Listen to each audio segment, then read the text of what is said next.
What's up, guys? Welcome back to Deck Tech for Decks. I'm your host, Caleb. Special shout out to my high contributing patrons, Newsome, you rock. Now, let's get into today's Deck Tech with Mr. House. Our goal with this deck is to activate his ability as many times as possible. If we use 4 treasure tokens for his ability, we're going to get to roll 5 6-sided dice. Then, if we go ahead and double up on that ability, we're rolling 10 6-sided dice.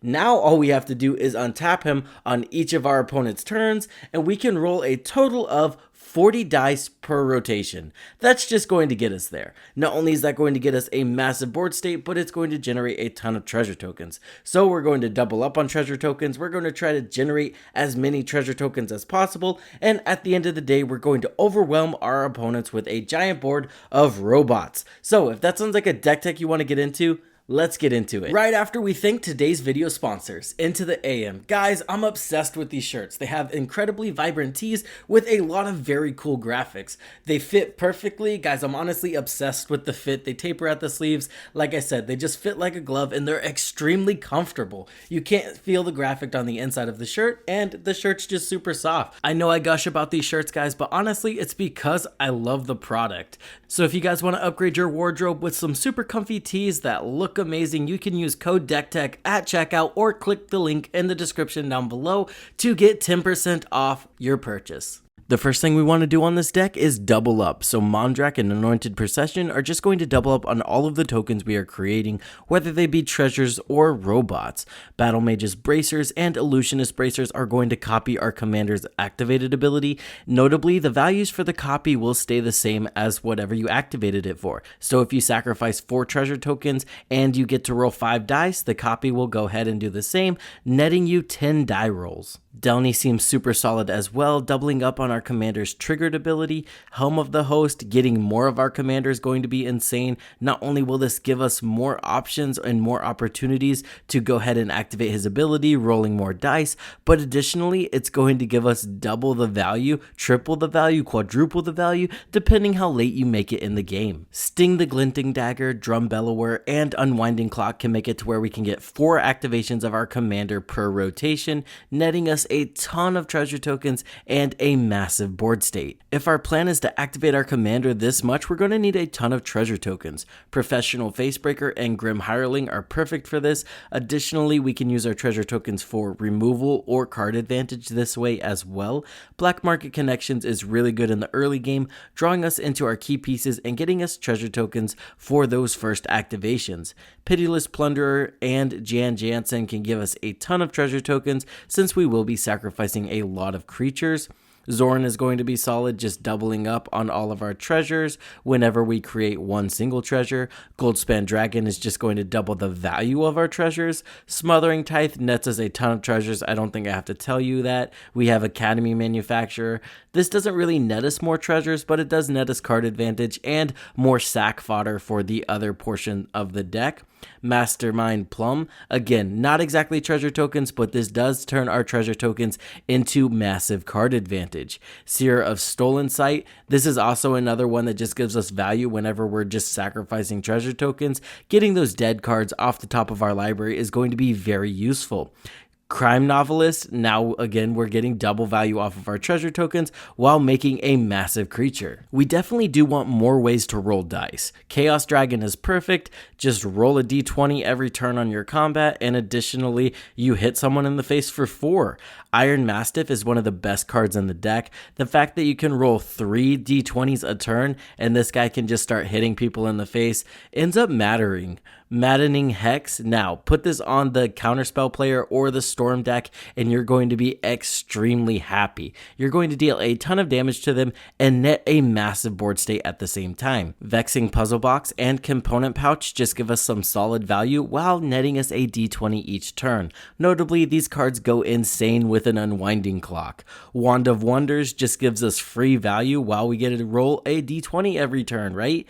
Wow's Reversal, a solid counterspell that additionally additionally lets us roll a d20, contraband livestock, more removal that lets us roll a d20, hoarding ogre nets us treasures, and again a d20 roll. Delina Wild Mage is absolutely insane because we can go ahead and make token copies of our commander.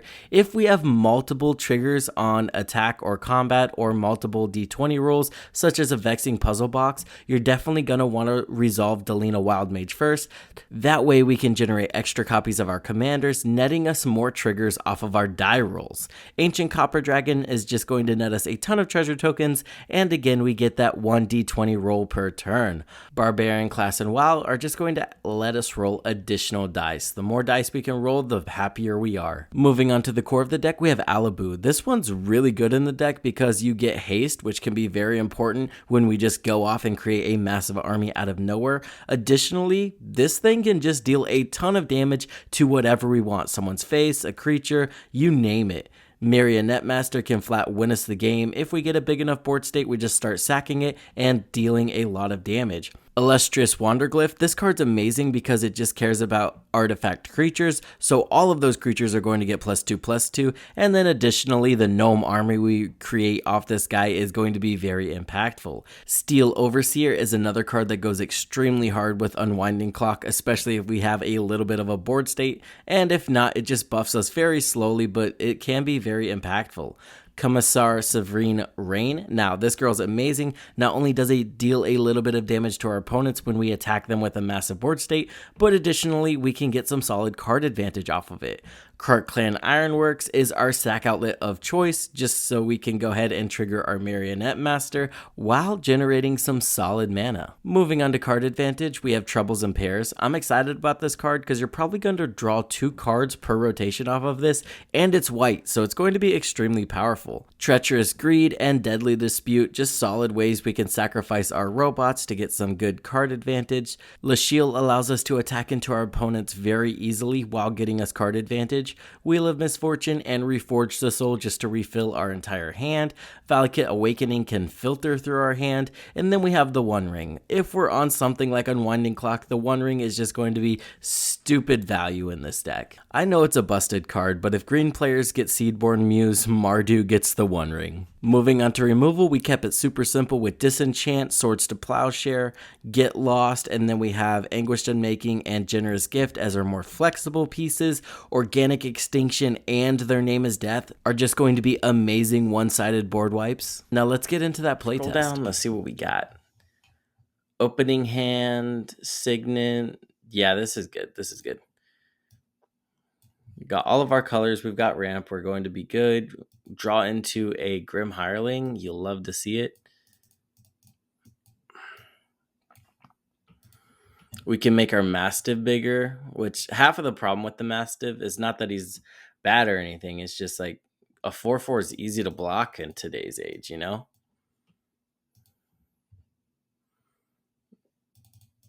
Okay, we want to get Black Market down as soon as possible. So we're going to take one more turn off getting the Overseer and the Mastiff down. Draw 2 cards, make a treasure token. Black Market's just so worth it, especially in this deck. And then we will get the Mastiff down. And the Steel Overseer. Treasure token, boom. Next turn, draw 2. Create another treasure token. Okay, and now this is where stuff starts to kind of do its thing. We'll tap this, put a counter on the dog, play our Grim Hireling, and then we'll attack here, and maybe we can get in with our commander. So we'll roll 2 d20s off of that because of the Mastiff. So let's go ahead and roll 1. We got a nat 20. What does that even do? Okay, so it deals 5 damage to each opponent. That's pretty good. And then we'll roll it again. 11. So that is going to trigger our commander twice. We'll get 2 treasure tokens off the Grim Hireling, assuming the doggy got through.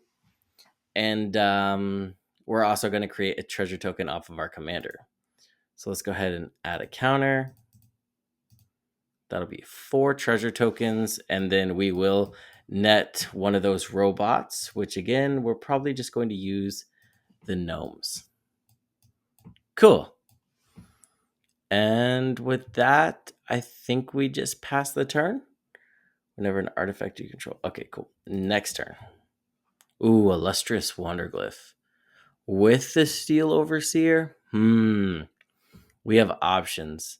We could go Master Biomancer, or we could just full send into the illustrious Wanderglyph win. I think the first thing to do would we draw another card because of this. So we can put that off. We'll make another treasure tokens. We'll immediately go down to 1 treasure token to activate our commander, right? Because what are we doing if we're not doing that? So that is going to roll 5 6-sided die.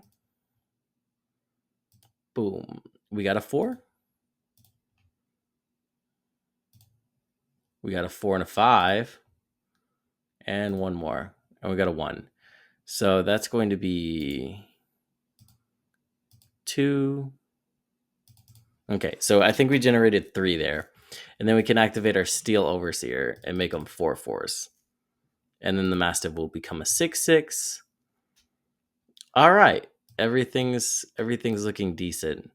It's just how do we want to go from here? The illustrious Wanderglyph. Let's see if we have Ascend. We definitely have Ascend, right? 1, 2, 3, 4, 5, 6, 7, 8, 9. Yeah. So we'll play the Wanderglyph. Boop. And then our other artifact creatures are going to get +2. So now there's 6 6s. And I think our Mastiff gets that too. So our Mastiff's an 8/8. All right. I think we can only attack with one of these, though. So we'll attack with one of the golems and the Mastiff. That will trigger a commander twice. We could probably get in with Grim Hireling, but honestly, 3/2 is easy to block. It's probably not fair to say. So we'll just roll 2 d20s. A 4 that triggers our commander once, and a 20. That's going to deal 8 damage to all of our opponents, so that's going to hurt a lot. And we will net another one of these. I actually need to make another gnome because they are not going to be 6/6s. That's player. That's the issue. Okay, we'll make a gnome. And this gnome will be 4, 5 power.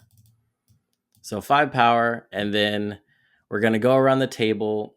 That's going to net us more gnomes. We'll get a gnome per upkeep, so that'll be 3 gnomes, and then another gnome with not hexproof, but summoning sickness. So this 3/3 with summoning sickness. Okay, now we will go to our turn. Boom. Took us a bit to get there. Another card, and give me another treasure token. Untap Mr. House. Let's go ahead and... Do you have a way to draw a card, actually? We could reforge this all. We don't have an easy, simple way to draw a card. But we could get a sack outlet here. That would be amazing. Because a sack outlet with Marionette Master just gets us there. So 2 treasures, 3, 4, 5, 6. That leaves us with 3 open mana. I don't know if that's good enough. Oh, I should have added this. I should have played this guy first. Because that turns the treasure tokens into... That's fine. Yeah, I really need a sack outlet. But I think we just win with beats here anyway.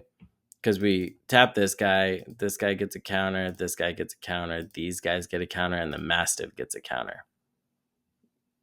And this will enter with 3 counters. 1, 2, 3. Cool. And this guy also.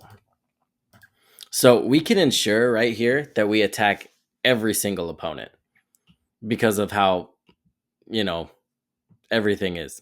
So we can go ahead, send this guy, send this guy, send this guy, send this guy. That is a total of 12. That's going to be 18. 7 times 4 is 28. So right here, we've already got 40 damage. And then we get the Mastiff triggers, which is probably going to be a lot if we roll any d20. So 13 is equal to defending player. So we just did 9 damage to the defending player before the Mastiff even hit. We also made a treasure token. An 8 made a treasure token, and what is it? Oh, we just took 9 damage. That's cool. And then a 12 that's going to deal another. So that's 18 damage to the person Mastiff attacked, and we get 2 more treasure tokens.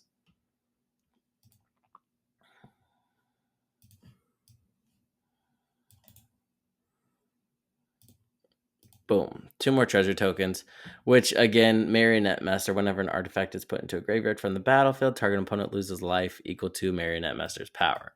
So we can now do 8 damage with the 2 treasure tokens. And remember, we are going to make a treasure token for each opponent that got dealt damage. We dealt damage to every opponent. So that's going to net us 1, 2, 3, 4, 5, 6 more treasure tokens. So it's 8 times 4. That's going to be 32 more damage in the form of Marionette Master. Yeah, I think we got there this turn for sure. I also think we can play 1, 2, 3. We can play this guy right here. Sacrifice all 8 of our treasures. That'll be 16 mana. We'll fire off Enlightened Tutor. Grab a what is it? Clark Clan Ironworks. Put it on top. So we're floating 15 mana now. We cast Reforge the Soul for 5. We still have 10 mana. Oh, wait. Actually, no. We'll play this first. Go down to... Is that enough, actually? Let me think. Play this first. That'll bring us down from 15 to... We had 18. Went to 17. No, we had 16. Sorry, went to 15. This will go to 11. Then we'll cast this for 5, which will bring us to 6. Okay, yeah, that'll work. And then we'll discard this, draw 7. 1, 2, 3, 4, 5, 6, 7. And then we play our Clark Clan Ironworks. We still have 2 floating mana, but we won't need it because now we can sacrifice our entire board of gnomes and mastiffs and everything. And while we're doing that, we're dealing damage with Marionette Master. So I can confidently say we definitely 100% get there this turn. As long as I didn't misplay, which is a big if, right? Okay, guys. Thank you for watching this far. If you made it this far, this guy's definitely got a lot of power. You can definitely spin your wheels with this deck. So if you like playing that sort of I like to take a lot of game actions, like to see a lot of things, do a lot of stuff. This is definitely the deck for you. Honestly, I have a blast with these kinds of decks. And yeah, Mr. House is just a house. So with that being said, guys, I'd like to thank my patrons, Newsom, Excessin, Chicken Salad, Creator. You guys are amazing. Really keep the channel going. I appreciate all of you as well as all of my other patrons. If you guys want to become a part of the patron voted deck tech that we do every week, link to the patron is in the description down below. With that being said, I hope this helped you in your deck building endeavors, and I will see you in the next one.